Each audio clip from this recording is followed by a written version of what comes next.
I'm Faith, 32 years old. This morning, when I walked into courtroom number 4, my own father wouldn't even look me in the eye. He glanced at my cheap suit, then turned to his lawyer with the expensive leather briefcase and tossed out a sentence that echoed through the room. She can't even afford a lawyer. It's pathetic. The gallery snickered.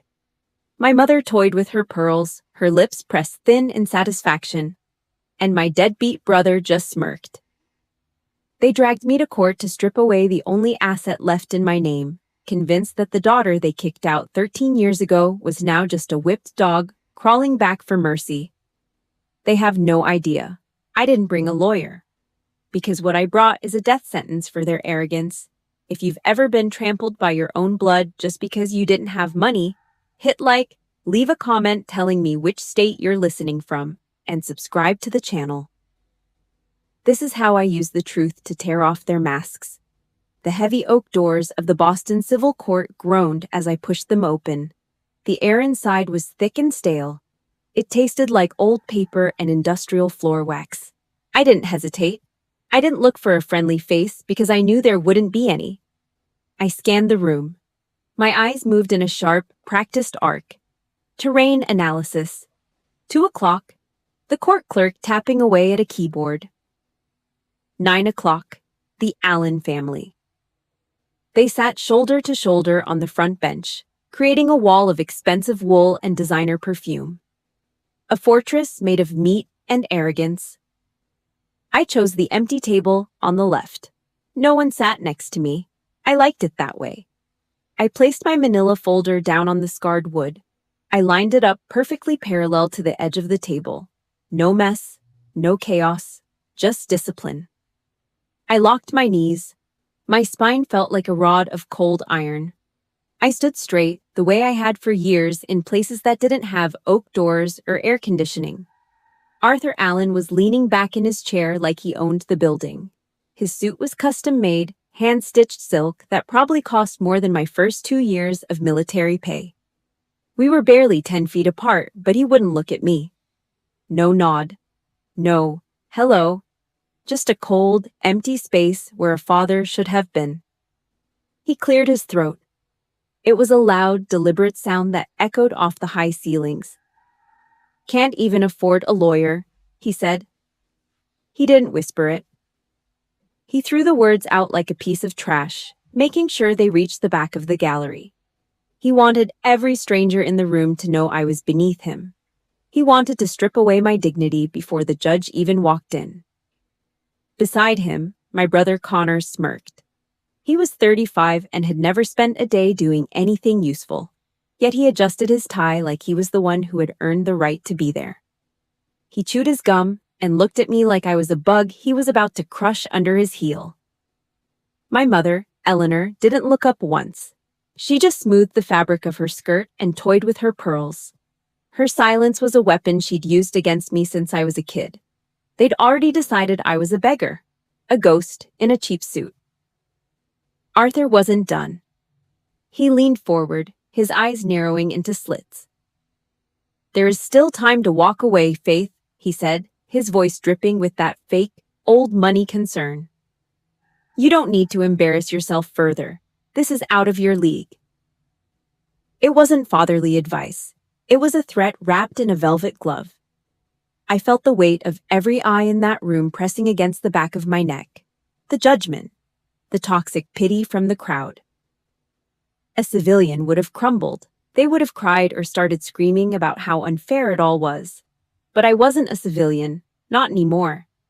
I had spent my 20s in the dust of Kandahar and the heat of Iraq. I'd led men through minefields where unfair meant a roadside bomb taking out your best friend. Back there, I had a whole platoon ready to die for me. Here, in the city where I was born, I was treated like a goddamn plague by the people who shared my DNA. I turned my head slowly. I looked Arthur Allen dead in his eyes. Mine were the color of ash, hard and dry. I didn't blink. I didn't flinch. I let the silence hang between us until he was the one who looked away first. "I'm not ashamed, Arthur," I said. My voice was low, steady. It didn't have a single tremor in it. It was the sound of a bolt sliding into a chamber. The side door slammed open. "All rise," the bailiff barked. Judge Harrison walked in, his robes flowing like a dark cloud. The gavel hit the bench, a sharp wooden crack that signaled the start of the execution. Across the aisle, Attorney Vance stood up. He was slick, hair gelled back tight, carrying a leather briefcase that cost more than my car. He straightened his lapels and gave me a look of pure professional contempt. "Your Honor," Vance began, his voice as smooth as engine oil. "This is a simple case of a daughter who abandoned her family 13 years ago. Now, she's back, looking for a handout." He opened his mouth to unleash the first lie. He had no idea what was inside my thin manila folder. He didn't know he was stepping onto a live wire. And I wasn't gonna be the one to warn him. Vance stood in the center of the pit. He didn't just walk, he glided. His shoes, Italian leather polished to a mirror finish, clicked against the hardwood floor with a rhythm that screamed confidence. He adjusted his silk tie, cleared his throat, and turned toward Judge Harrison. His voice was warm, rich, like a shot of expensive bourbon. It was the kind of voice people in Boston paid $500 an hour to hear. It was a performance, and he knew his audience. "Your Honor," Vance said, his tone heavy with manufactured regret. "We find ourselves in a tragic situation. My clients, the Allen family, are pillars of this community. They have spent years building a legacy, only to have it threatened by a difficult past." He paused. He didn't look at me yet. He wanted the silence to do the heavy lifting. He gestured toward Arthur and Eleanor as if they were saints being led to the lions. He painted them as grieving parents, victims of a rebellious daughter who had vanished without a word. He kept using the word defendant. It's a legal trick. You strip away the name, you strip away the person. You turn them into a number on a docket, a problem to be solved, a ghost to be exorcised. Then came the pivot. Vance turned his head, letting his gaze crawl over me. His eyes didn't linger on my face. They went straight to the cuffs of my suit. He saw the slight fraying, the department store cut, the lack of a brand name watch on my wrist. He looked back at the judge and lowered his voice, just enough to make it feel like a secret he was sharing with an old friend. "We must consider the defendant's current circumstances," Vance said.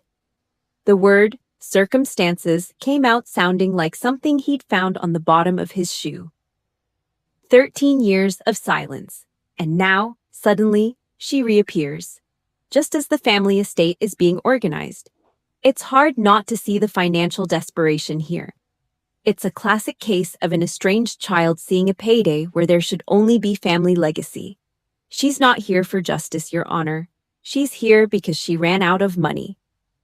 Arthur Allen nodded, a slow, grave movement of the head. Eleanor pressed a silk handkerchief to her eyes. There wasn't a single tear, but she knew how to play the part. They were performing a tragedy for an audience of one. Across the room, I could practically smell the grease and the entitlement coming off them. I didn't say a word. I didn't defend my bank account or my choice of clothing. I sat there, as still as a statue, with my hands flat on the table. My tactical brain was already running the tape. I was listening to Vance the way I used to listen to interrogation recordings in a humid tent in Kandahar. I was looking for the gaps, the cracks in the armor.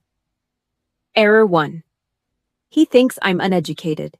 He thinks because I'm standing here without a lawyer, I don't know the rules of engagement. He assumes I'm just another blue-collar casualty of the system. Error 2. He's operating on the assumption that I don't have the paperwork. He thinks the Allens successfully buried the trail years ago. He thinks the original agreements are lost to time. In the JAG Corps, we had a saying, never interrupt the enemy when they're in the middle of a suicide mission. Vance was digging a hole. Every arrogant word was another shovelful of dirt. He was so convinced of his own brilliance that he couldn't see the tripwire I'd laid right under his feet. I could feel the sharp edge of the manila folder beneath my fingertip, a small physical reminder of the truth I was holding. Vance stepped closer to the judge's bench. He was ready for the kill. He took a deep breath, puffed out his chest, and threw his voice to the back of the room, making sure the gallery heard every syllable. The truth is simple, Your Honor.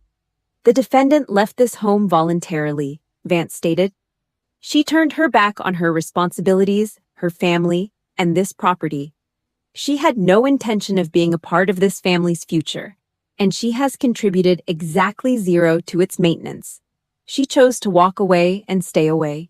She isn't a victim, she's a quitter. Voluntary.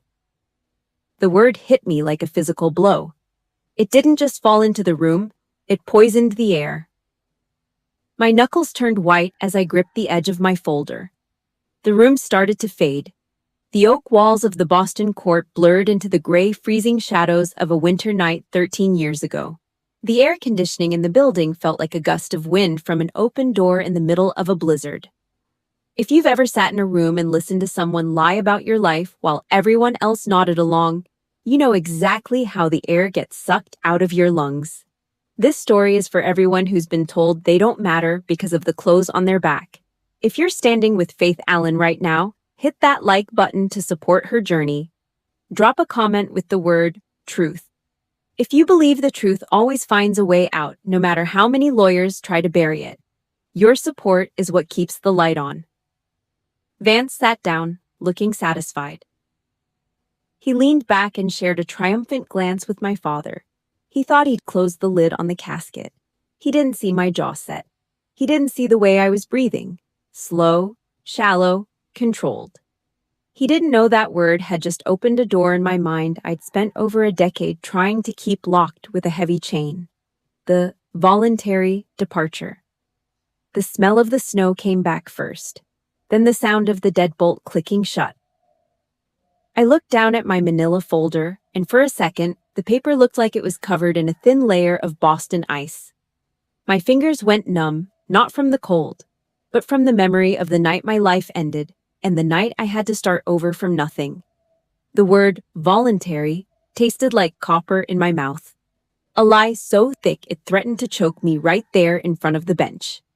It didn't just hang in the air, it acted like a trigger, snapping a wire in the back of my brain and dragging me back. Back to the night the radiator hissed like a dying snake and the Boston wind rattled the window panes of the Allen estate until they screamed. I was 19. My hands were raw from packing everything I owned into one space. I had my green military duffel bag slung over my shoulder. The strap was thick, rough canvas that dug into my collarbone, a heavy weight that felt more honest than anything else in that house. It smelled like warehouse dust and old gym lockers. I stood in the hallway, the dim yellow light casting long, jagged shadows against the wallpaper. Arthur didn't even bother putting his newspaper down. He just shifted his weight, blocking the entrance to the living room like a stone wall. He held the Wall Street Journal like a shield, his eyes glued to the stock market reports. He didn't look at me, not once. "Step out that door and don't you ever crawl back here for a dime," he said. His voice was flat, cold, the kind of cold that stays in your bones long after you've found a heater. The military is for the trash failures who can't make it in the real world. You want to be a grunt? Fine, be a grunt. But you ain't an Allen anymore. In the kitchen, my mother, Eleanor, was at the island. She was peeling an apple, a Granny Smith. The skin came off in one long green spiral, dropping onto the butcher block with a soft, wet thud. She didn't look up. She didn't pause. The rhythmic scrape of the knife against the fruit was the only goodbye I got. Connor was there too, leaning against the doorframe, chewing his goddamn gum with that slack-jawed smirk. He looked at my boots, then at my face, his eyes full of a petty, small-time triumph.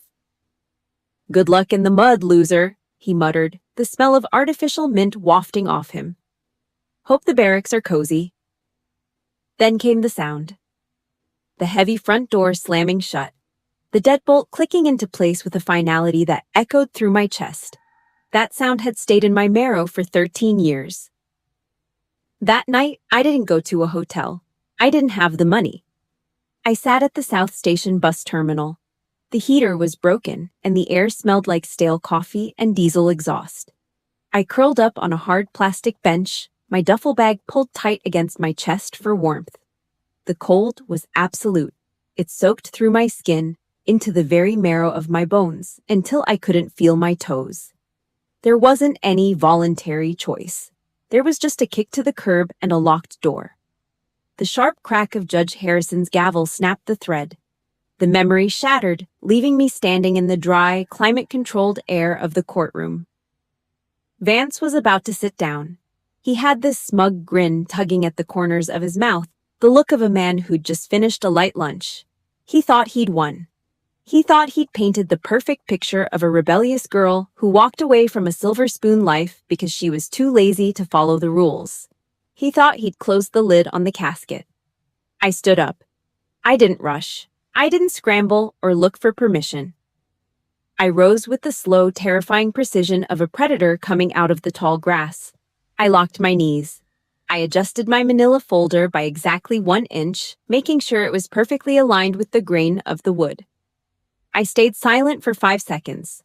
1, 2, 3, 4, 5. It was long enough to suck the oxygen out of the room. Long enough for the clerk to stop typing. Long enough for the smirk to slide right off Connor's face. I didn't look at the judge. I didn't look at the gallery. I turned my head and fixed my eyes on Attorney Vance. My name is Faith Allen, and today I represent myself, I said. My voice wasn't loud, but it pinned itself into the space like a bayonet. Vance stiffened. He froze halfway to his chair. The nonchalance, that playful arrogance in his eyes, vanished in a heartbeat. He looked at me, then at the judge, his mouth opening just a fraction. Voluntary.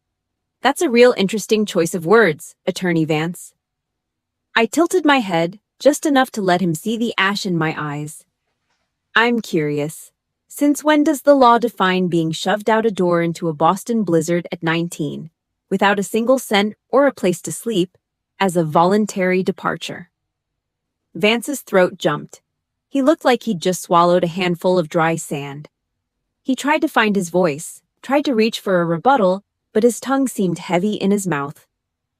I didn't walk away from my responsibilities, I said, stepping toward the center of the floor. My heels clicked against the wood, a sharp, rhythmic sound that cut through the silence. I was purged, and I didn't stay away because I was a quitter. I stayed away because I was busy serving a country that treated me better than the people sitting on that bench over there. I leaned in, just a bit, enough to make him sweat. You want to talk about voluntary? Let's talk about how voluntarily my parents decided to stop being parents the second I didn't fit their brand. The room was so quiet you could hear the hum of the overhead lights. Vance's mouth hung open, his hands fumbling with the edge of his expensive briefcase. The first crack in their perfect, expensive wall had just appeared, and I was going to make sure the whole thing came crashing down. Now, I said, my voice dropping an octave, turning into something jagged and dangerous. Let's look at what's actually inside this folder. Vance took a long, shaky breath, trying to steady the deck after my voluntary hit. He was a pro, I'll give him that. He knew when a narrative was slipping away, and he was reaching for a lifeline. He straightened his cuffs, looked at Judge Harrison, and pitched his voice to that frequency lawyers use when they want to sound like the smartest guy in the room. Your Honor, let's move past the ancient history, Vance said, his voice rising, regaining its oily sheen. Let's talk about the last 7 years. 7 years of silence. 7 years without a single phone call, not one Christmas card, not a single text message to the people sitting right here. Under the law, a total lack of action over such a long period constitutes abandonment of interest. You can't just go dark for nearly a decade and then expect to walk back into a property like you never left. Silence is consent to walk away. Behind him, Arthur Allen couldn't hold it in anymore. He didn't just sit there. He lunged forward, his face turning a shade of purple that matched his silk tie. He gripped the back of the wooden bench until his knuckles turned white. I made it clear, he growled, the sound echoing off the high, cold ceilings. I told her I didn't want a damn thing to do with her. She's dead to us. She's been dead for years. Judge Harrison didn't even look up as he slammed his gavel down. Crack. The sound was like a gunshot in a library. Mr. Allen, sit down and shut up, or the bailiff will assist you to a holding cell. The judge barked, his eyes like flint. Arthur slumped back, huffing like a wounded bull. Eleanor stared straight ahead, her face a mask of frozen New England politeness. Vance stood there with a thin, triumphant smile, waiting for me to start crying. Waiting for me to apologize or make some pathetic excuse about why I didn't call home. I didn't give him the satisfaction. I stepped forward. My boots made a solid, heavy sound on the floor. The sound of someone who knows exactly where they're standing. I looked at the judge, then I looked at Vance. I agree with Attorney Vance, I said. The courtroom went dead. You could hear the faint hum of the HVAC system struggling against the Boston winter. Vance's smile didn't just fade, it froze, like he'd been hit with a bucket of ice water. Connor Allen's jaw dropped. Even Judge Harrison leaned forward, his interest finally peaked. I was indeed disconnected, I said, my voice as flat and hard as a paved road. I completely vanished from the Allen family system. As I spoke, the room around me started to dissolve. The smell of old paper was replaced by the scorched, metallic scent of Kandahar. Year 3. The heat was absolute, over 100 degrees even in the shade of the motor pool. Dust didn't just blow, it lived in your nose, your throat, your clothes. I remembered sitting in a plywood shack, the fan humming uselessly, staring at a small laptop screen. I was exhausted, my skin mapped with the salt of 12 hours in the sun, but I was focused. I was sending every cent of my hazard pay, the money I earned by checking for IEDs on dirt roads, back to a joint account in Boston. I was paying the mortgage. I was making sure the taxes were covered. I was pouring my sweat and the potential of my own blood into the walls of that house. And in return, nothing. No letters, no, stay safe. Not a single, thank you for the money that was keeping a roof over their heads, while they sat in their Brooks Brothers suits and planned my erasure. The only things that ever reached me were the cold, automated tax receipts and the bank notifications. I was serving my country, doing the heavy lifting, while my own blood was at home, sharpening the knives to cut me out of the will the second they thought I was gone for good. I blinked and the Kandahar dust settled. I was back in Boston. The silence in the room was heavy and I let it sit there, weighing on them. Yes, I was silent, I said, my voice dropping an octave, turning into something jagged. But Attorney Vance is forgetting a very basic concept. Silence isn't always mutual. Vance opened his mouth, his throat working like a fish out of water, but I didn't let him speak. I fixed him with an eye that had seen things he couldn't imagine in his air-conditioned office. I didn't receive a single legal notice about this property in 7 years. Not because I abandoned it, but because your clients went to great lengths to make sure I was blinded. They took my money while I was overseas, then they tried to bury my name under 7 years of manufactured darkness. I felt the heat rising in my chest, but I kept it under lock and key. I reached down. My fingers slid over the top of the manila folder. The texture was rough, real. The trap was set, and they'd walked right into the center of the kill zone. The law calls it abandonment when a person chooses to leave, I said, my voice ringing out like a bell. But it calls it something else entirely when a family hides the truth from a soldier in a combat zone just to steal her equity. I looked at Arthur. He wasn't growling anymore. He was staring at the folder in my hand like it was a ticking bomb. You want to talk about those 7 years, Vance? I asked, my voice barely a whisper now, but it carried to every corner of the room. Let's talk about them. Let's talk about exactly where my money went while you were telling the court I didn't care. I flipped the cover of the folder open. The sound of the paper was like a dry leaf breaking. The first receipt was sitting right there on top. Vance's face went gray. He knew. He finally realized that the thin folder in my hand wasn't a shield. It was a hammer. and I was just getting started.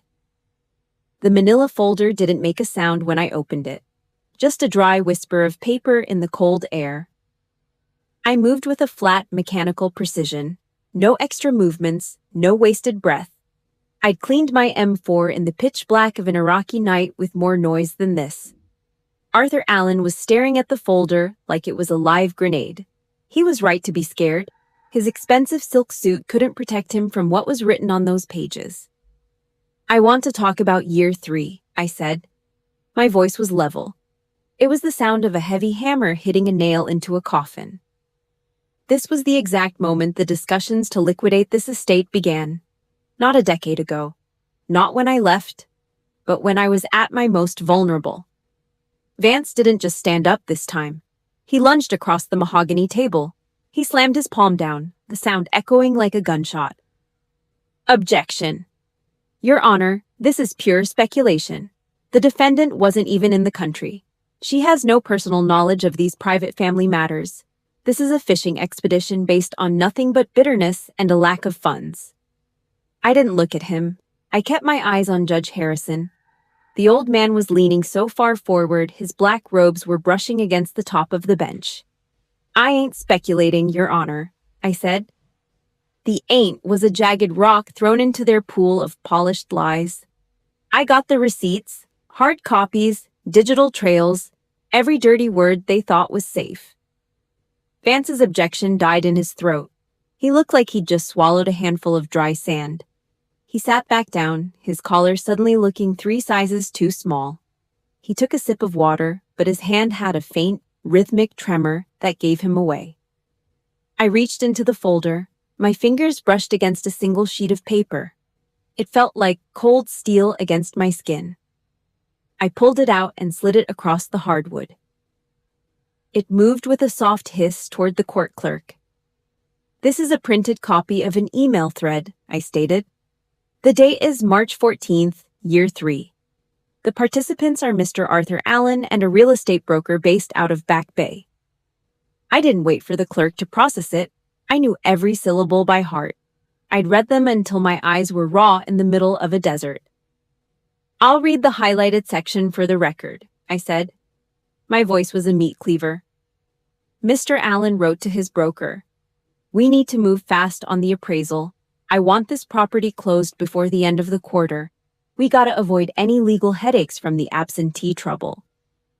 The words hit the walls of the courtroom and bounced back like heavy stones. Absentee trouble. That was me. That was the daughter who was currently sleeping in a sand-filled tent, wearing 60 pounds of gear and trying to stay alive for another day. I wasn't a person to them. I wasn't a daughter. I was a headache. A line item on a ledger that needed to be erased. Eleanor Allen's hand flew to her throat. Her fingers stopped their frantic dancing against those white pearls.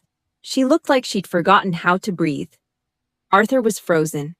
His face went from that angry, arrogant purple to a sick, chalky gray. I didn't call them mom or dad.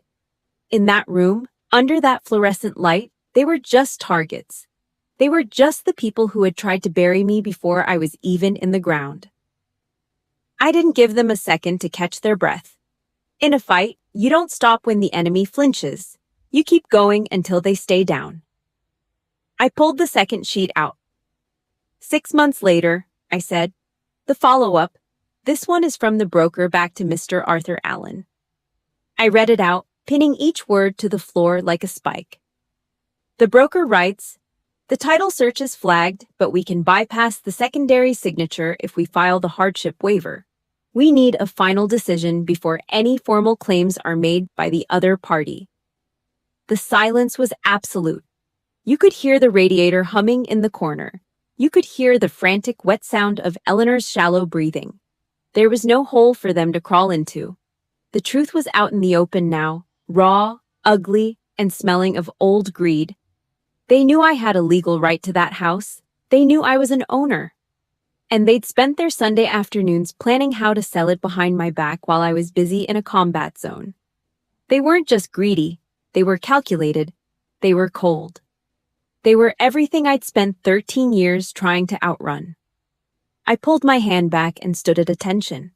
My back was a straight, uncompromising line. A lack of notice ain't the same thing as silence, Your Honor, I said. My voice filled every corner of that room, heavy with a decade of ignored service.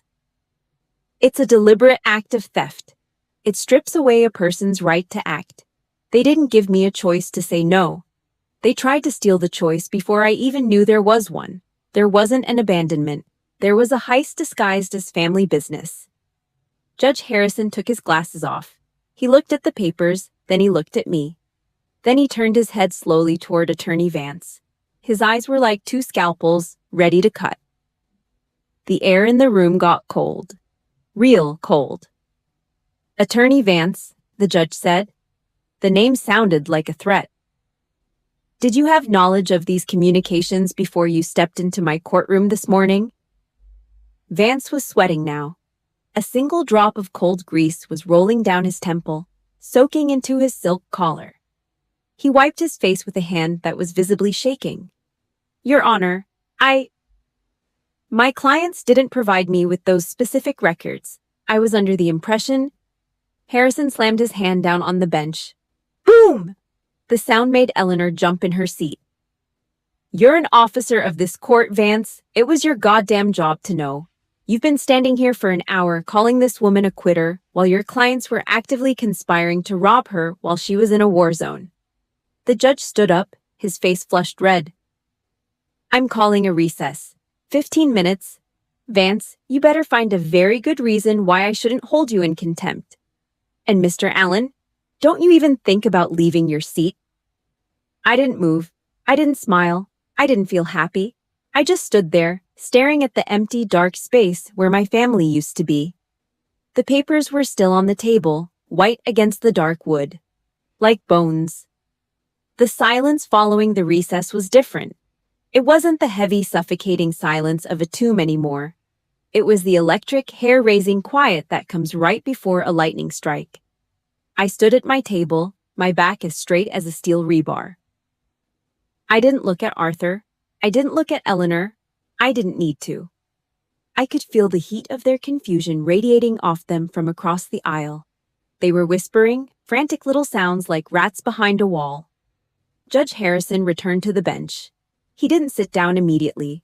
He stood there, his hands gripping the edge of the wood, staring at me. He wasn't looking at a defendant or a rebellious daughter anymore. He was looking at the evidence I'd just laid out. Those emails that had turned a simple property dispute into a roadmap of family betrayal. He narrowed his eyes, studying the way I held myself, the way I didn't fidget, the way I didn't look for approval. Ms. Allen, the judge said. His voice was slow, echoing off the high stone walls of the Boston court. I've sat on this bench for 20 years. I've seen 1,000 pro se litigants walk through those doors.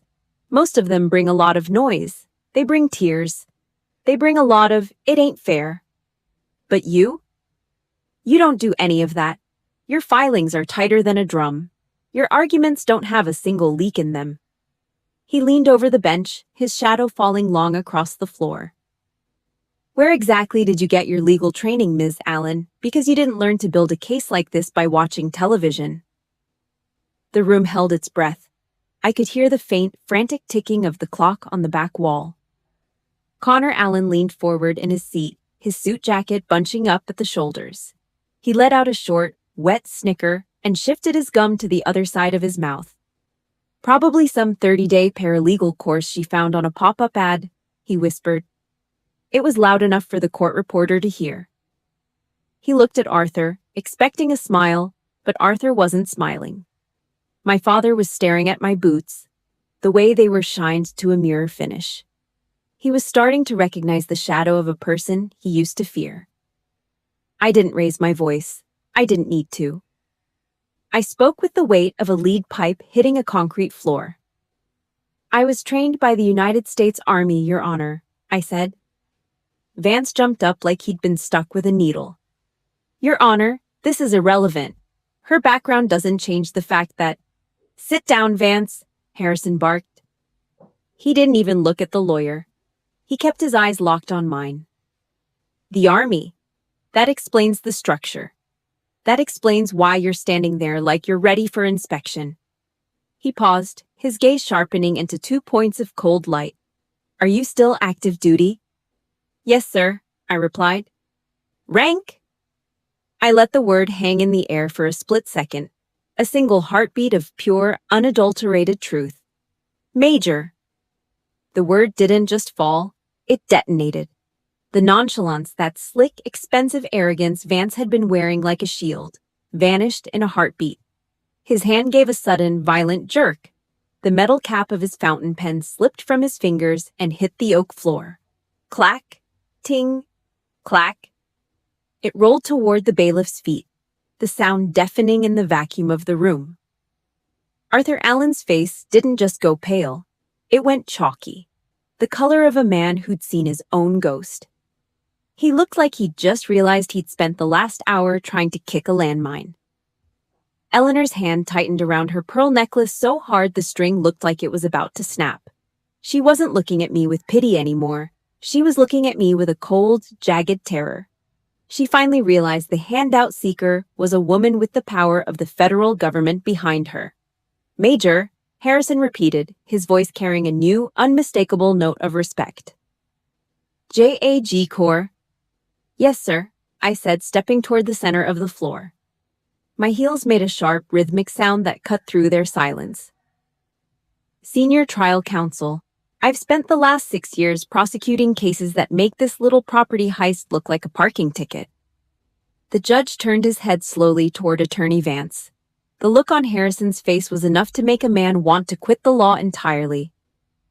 Attorney Vance, the judge said, his voice dropping to a dangerous, vibrating low. You stood in my courtroom and called this woman unrepresented.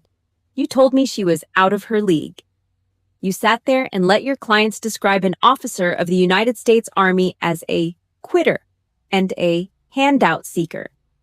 Vance was sweating now. Actual drops of grease were rolling down his neck, soaking into his $500 shirt. He tried to speak, his mouth opening and closing like a fish on a pier. Your Honor, I was not informed of the defendant's current status. My clients led me to believe. You're an officer of this court. Harrison slammed his hand down on the bench. Boom! The sound made Eleanor gasp. It was your goddamn job to know who you were accusing. You really thought you could come in here and play shell games with the law in front of a JAG officer? You thought you could bury a major under a pile of cheap lies? The judge straightened his robes and looked at me. The sunlight coming through the high windows caught the gray in my eyes, making them look like cold ash. If you're listening to this and you've ever felt the absolute rush of finally being seen for who you really are, hit that like button right now. We've all been the person they looked down on until we showed them the rank we earned in the fire. Drop a comment with the word Major if you're standing with Faith Allen as she prepares to finish this. Your support is the fuel for the truth. The power in the room had shifted. It wasn't about a house anymore. It was about an execution. Major Allen, the judge said, his voice firm and clear. I believe you mentioned having more inside that folder. Something about a final piece of evidence? I reached down. I didn't look at the family that had discarded me. They were already dead to me. I looked at the folder. I do, Your Honor, I said. The original contract, the one my father swore under oath, never existed. Vance's knees actually hit his chair as he sat back down. He was finished. And as I pulled the final document out, I knew the real war was just beginning. Vance looked like a man trying to hold on to a fistful of dry sand. The slick, gelled perfection of his hair had finally fractured, a few greasy strands falling over a forehead that was now slick with cold sweat. He tugged at his silk tie, his chest heaving under a custom-tailored suit that was starting to feel like a straitjacket. The major reveal had knocked the wind out of him, but he was a shark, and sharks don't stop biting just because the water gets cold. Your Honor, Vance said, his voice cracking slightly before he forced it back into that rehearsed, professional hum. Even if we accept the unconventional nature of the defendant's service, we cannot ignore the physical reality of the Allen estate. For 7 years, my clients have maintained the property. They replaced the roof. They upgraded the HVAC system. They paid for the landscaping. Under the principle of sweat equity, the value added to the home through their direct labor and financial oversight belongs to them.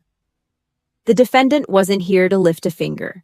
You can't just leave a house for a decade and expect the people who kept it from falling apart to hand you the keys. Beside him, Arthur Allen didn't just nod. He lunged forward again, his face a dangerous shade of brick red.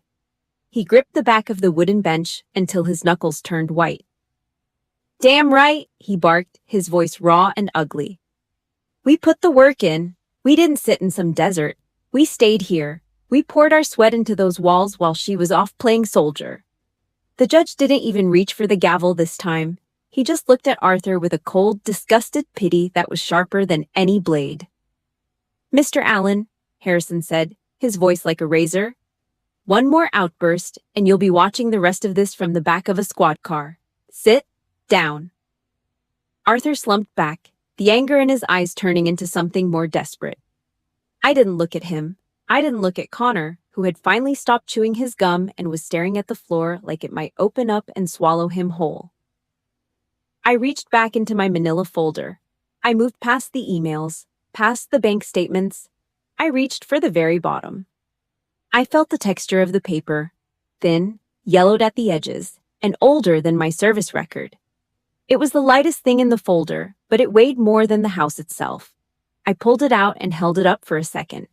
The light from the high windows caught the ink of the signatures. "The original ownership agreement," I said. My voice was quiet, but it carried to every corner of the room like a tolling bell.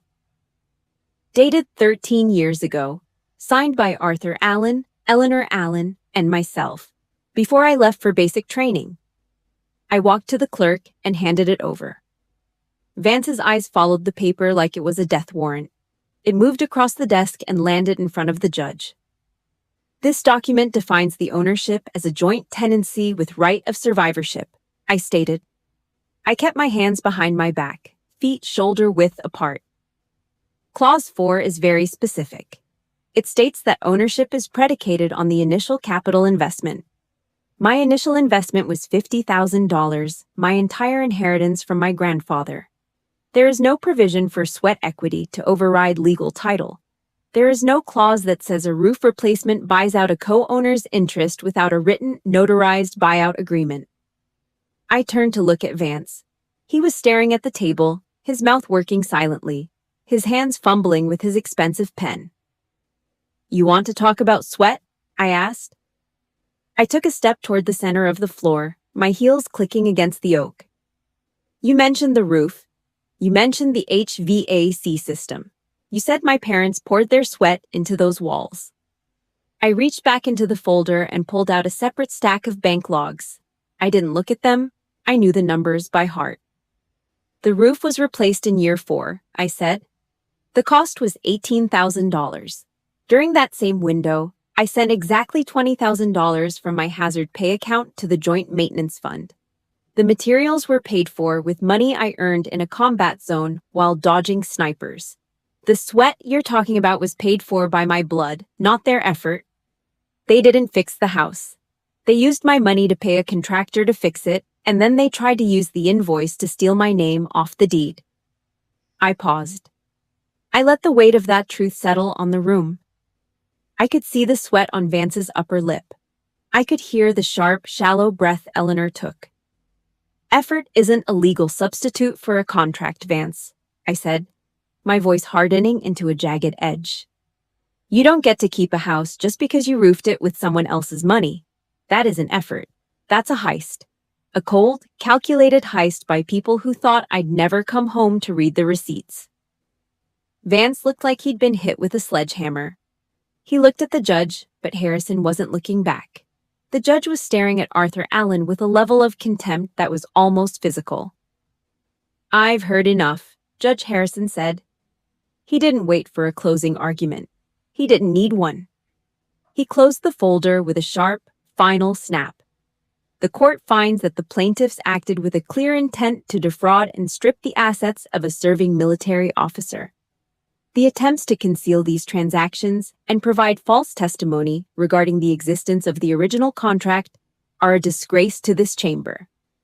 He looked at me, and for the first time, he gave a small, solemn nod. "The request to terminate the defendant's interest is denied," Harrison declared.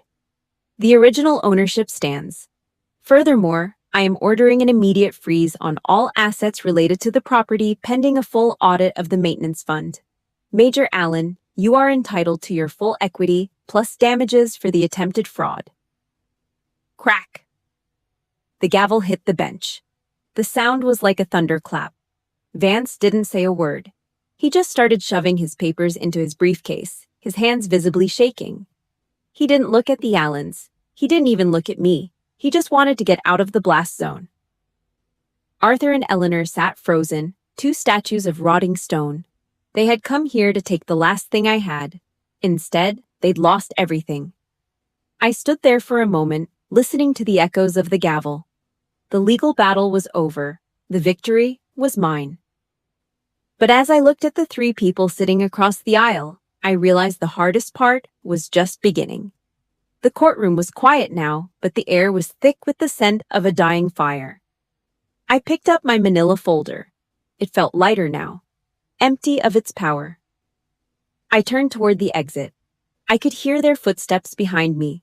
The real confrontation wasn't going to happen in front of a judge. It was going to happen in the shadows of the corridor. The courtroom doors hissed shut behind me, the sound echoing like a muffled gunshot in the long gray hallway. The air here was different. It didn't have the manufactured dignity of the courtroom. It smelled of industrial floor wax, stale coffee, and the cold, sharp scent of panic. My boots made a rhythmic, heavy sound against the marble. Clack, clack, clack. A steady beat that felt like a countdown. I saw them 50 feet away. A wall of meat, expensive wool, and rotting intentions. Arthur, Eleanor, and Connor. They weren't sitting shoulder to shoulder in a fortress of arrogance anymore. They were huddled together in the harsh, flickering fluorescent light, looking like scavengers who had just realized the carcass they were eyeing was actually a live wolf. Arthur stepped forward first. He tried to straighten his shoulders, tried to reclaim that master of the house posture he'd used to crush my spirit since I was a kid. But the silk of his suit looked limp. His face was a map of broken veins and pale sweat. He didn't growl this time. He lowered his voice, trying for a tone that was supposed to sound like fatherly wisdom. It just sounded like rusted metal grinding together. "You didn't have to do that in there, Faith," he said. He took a step closer, invading my space with the smell of expensive scotch and the kind of stress that makes your skin crawl. "The public humiliation, it's beneath us. We're an Allen family. This could have been settled in the kitchen, over a drink. We could have kept this internal." I stopped. I locked my knees. My hands stayed flat against the sides of my trousers, perfectly aligned with the seams, my fingers grazing the rough texture of the manila folder. I looked him in the eye, not as a daughter, but as an officer surveying a disaster zone. "I didn't choose the location, Mr. Allen," I said. My voice was flat, empty of the heat he wanted to bait. "You filed the paperwork. You hired the shark. You chose the courtroom. I just showed up to the meeting you scheduled." Arthur's jaw tightened. A small muscle in his cheek twitched, a rhythmic, ugly thing. He wasn't sorry he'd tried to rob me. He was just pissed I'd brought a bigger gun to the fight. He stared at me, his eyes searching for a crack, a sign of the girl he'd kicked out into the snow. But all he found was the cold ash of a burnt bridge. Eleanor moved then. She drifted closer, her pearls clicking softly against each other like counting beads. She reached out, her hand trembling, aiming for my elbow with a desperate, practiced grace. I didn't wait for her to touch me. I stepped back exactly 1 inch, a calculated retreat. The air between us turned into a wall of ice. Her hand hung there in the gray light, useless and empty. "Faith, honey," she whispered. Her voice was thin, like wet tissue paper. We didn't know. We had no idea you'd gone so far. A major. In the JAG Corps. If we'd known you were in that position, if we'd known you were that successful, you wouldn't have tried to steal the roof over my head? I asked. I tilted my head, watching a bead of sweat roll down her temple. Is that the threshold for your love, Eleanor? A silver oak leaf on my shoulder? If I'd walked in here today with a waitress apron and a mountain of debt, you would have celebrated my eviction before the ink was dry on the judgment. She flinched. She actually flinched like I'd slapped her. She started to babble about how difficult things had been, how Connor needed the help, how they truly thought I had moved on. I didn't know you were in the military legal system, she stammered, her fingers frantically twisting her necklace. You didn't ask, I said. 3 words, sharp enough to draw blood.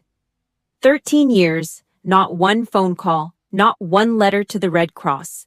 You didn't know because you didn't care to know until my rank became a threat to your bank account. Connor was standing behind them, shifting from foot to foot like a kid caught stealing from the cookie jar. He looked smaller in his suit now. His gum was gone. His mouth was hanging open just enough to look pathetic. He smelled like a gym locker and cheap cologne. He caught my eye and tried to look indignant, but his voice was a thin whine. You should have told us, Faith, he muttered. He was looking at his shoes, scratching at a spot of dirt on his cuff. Lying by omission. That's what you did. You let us think you were nothing just to trap us. That ain't right. That ain't how family treats each other. I looked at him. I looked at the man who had spent a decade eating off my hazard pay while calling me a loser from the safety of a house I was paying for. I let my gaze sweep over him, the way I'd sweep a sector for threats. He didn't register. He wasn't a threat. He was just a parasite that had finally lost its host. I could have told you, I said slowly. I could have sent a postcard from Kandahar. I could have called you from the Pentagon. But it wouldn't have changed a damn thing about who you are. You didn't need to know my rank to treat me like a human being. You just chose not to. The hallway felt like it was shrinking. The white light was blinding, reflecting off the cold stone. I turned to walk away, my folder tucked firmly under my arm. Faith, Arthur's voice boomed. It was desperate now, a command that had lost its teeth. I didn't stop. You think you're so high and mighty with your gold bars and your law books? You're still gonna be alone. You hear me? You've got your house, but you've got nobody. You're gonna die in that cold building with nothing but your receipts. I kept walking. I didn't look back. The sound of his voice echoed against the stone, getting smaller and weaker with every step I took. He thought he was throwing a spear. He didn't realize he was just throwing dirt at a moving train. I pushed through the heavy glass doors at the end of the hall. The sound of the street hit me, the roar of Boston traffic, the cold wind whipping off the Charles River. I didn't feel lonely. I felt light. For the first time in 13 years, I wasn't carrying their expectations. I wasn't carrying their insults. I reached into my pocket and felt the cold metal of my car keys. I took a deep breath of the freezing air. It tasted like freedom. Behind me, the doors hissed shut, locking the Allen family inside the tomb they'd built for themselves.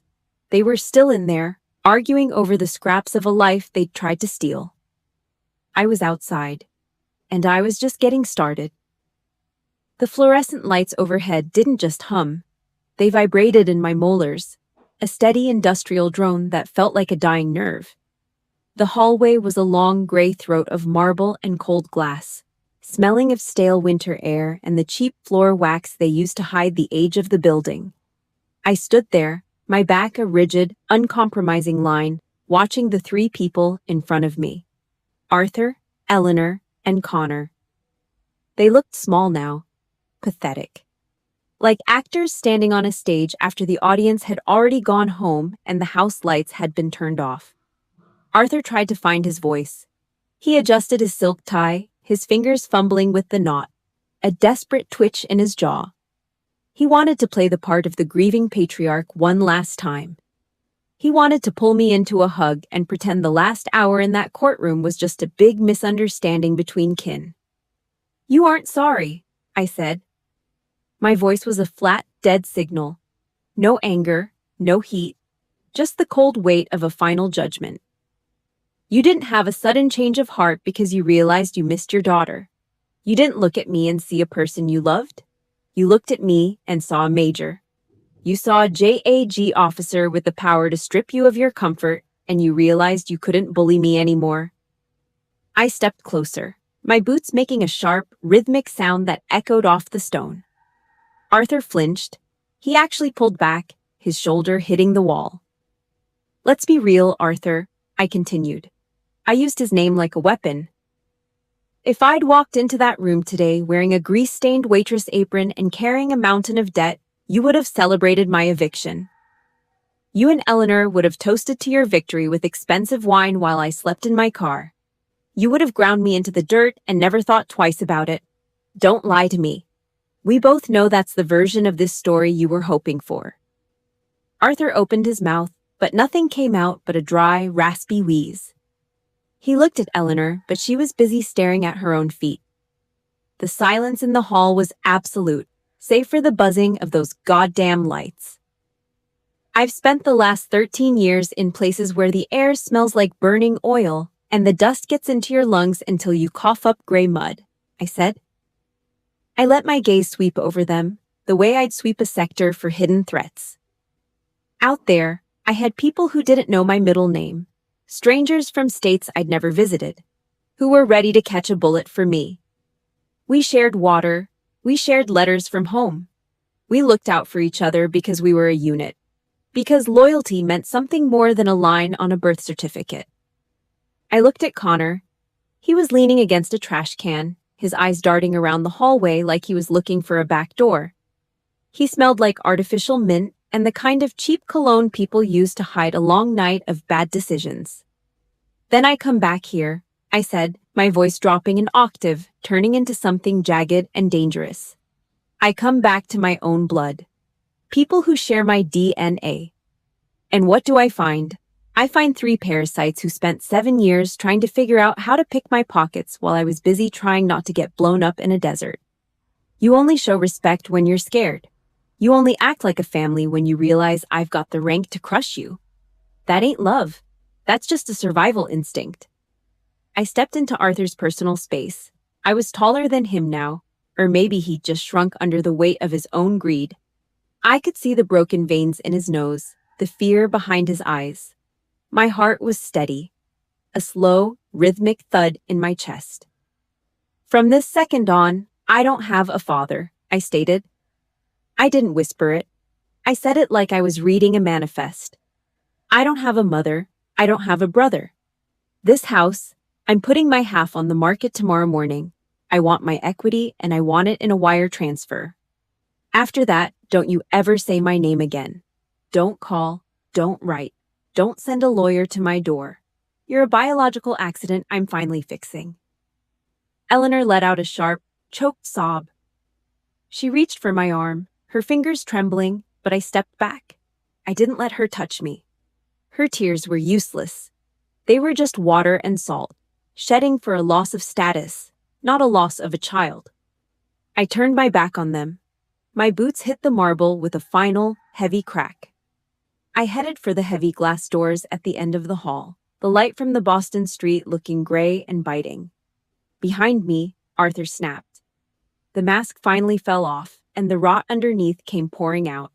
His voice rose into a ragged, desperate scream that bounced off the high stone walls.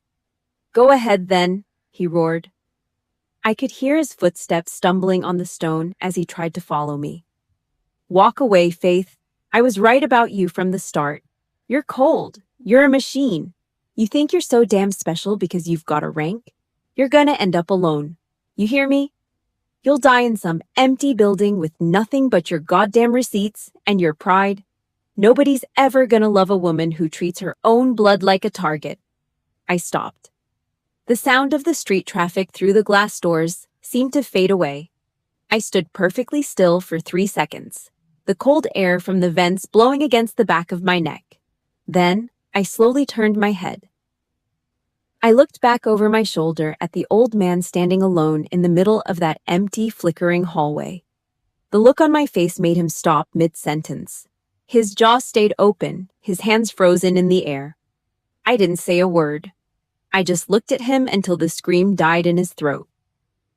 Then I pushed through the doors and walked out into the cold. The fluorescent lights in the hallway flickered with a rhythmic, dying buzz that matched the frantic beating of Arthur Allen's heart. I stopped 10 paces from the glass exit. I didn't turn around fast. I moved with a slow, heavy, deliberate motion, pivoting on the heel of my boot until I was facing the old man. Arthur's face was a map of broken capillaries and raw, unadulterated rage. He was shaking, his expensive leather briefcase swinging at his side like a useless weapon. "You're gonna die alone, Faith," he screamed, his voice cracking and echoing off the cold marble walls. "You think you won, you've got a title and a pile of receipts, but you've got nothing else. Nobody's ever gonna love a woman who treats her own father like a target in a kill zone. You're cold, you're a machine. You'll rot in that house with your pride and your goddamn law books." I let his words hang in the air. I let them bounce off the high ceilings and die out until the only sound left was his heavy, wet breathing. I didn't flinch. I didn't feel that old, sharp pain in my chest that used to come whenever he raised his voice. I just looked at him. I saw the fear behind his eyes, the terror of a man who realized he no longer had a single string left to pull. "You're right about one thing, Arthur," I said. My voice was low, carrying the weight of a mountain. It wasn't a shout. It was a statement of fact. I'm alone. I let a second of silence pass. I watched his chest heave, a small triumphant smirk starting to pull at the corner of his mouth. He thought he'd found a nerve. He thought he'd finally landed a blow that mattered. "But you're wrong about the rest," I continued, my voice hardening. "You think being alone is a punishment. You think it means I'm weak. But out in the desert, when the sand is choking your lungs and the world is trying to blow you apart, being alone means nobody can reach into your pocket while you sleep. Being alone means I don't have to watch my back in my own house. It means I don't have to bleed for people who are just waiting for me to die so they can cash the check." I took a step toward him, just one. Arthur actually recoiled, his back hitting the cold stone wall of the courthouse. The smirk vanished. "I'm not a machine," I said. "I'm a survivor. And the difference between me and you is that I don't need a crowd of liars to tell me I'm worth something.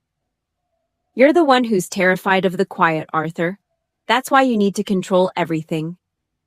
That's why you tried to steal from your own daughter, because without that house and that name, you're just a small, greedy man in a suit that doesn't fit anymore."